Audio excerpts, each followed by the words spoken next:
大家好，今日係12月10號星期四，咁啊，琴日咧就港股咧就係先跌後升啊，開市咧就冇跌嘅，恒生指數升1點，咁開市之後咧就升轉跌100幾點，主要咧就係騰訊跌1.2%，阿里巴巴跌0.6%，港交所跌1.7%。咁啊，信義光能跌2.9%，跌幅最大嘅藍籌石油股亦都跌，中石油跌2.4%，咁啊醫藥股跌啊，但係亦都有升嘅，銀價再創新高，中國白銀升6%啊，咁就恒生指數最低咧就係跌166點。咁就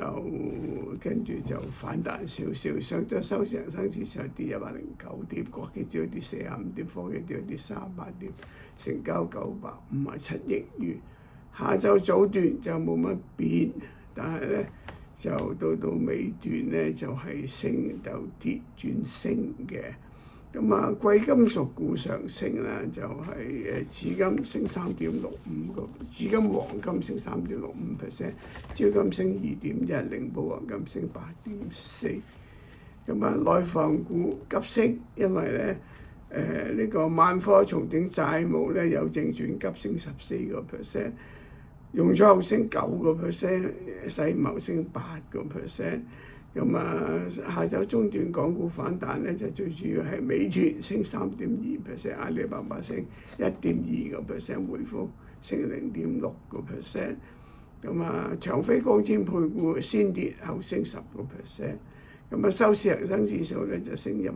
點，國企指數升18點，科技指數升26點，成交1934億元。咁啊，琴晚咧美國聯儲局咧1月預期減息1/4嚟，咁就美股急升，道瓊斯升497點，標普升46點，納斯達克升77點。咁啊，蘋果啲上升，咁啊，但係咧微軟同埋英偉達係下跌嘅。咁啊，夜期琴晚就上升咗66點，咁啊估計咧今日港股都會上升。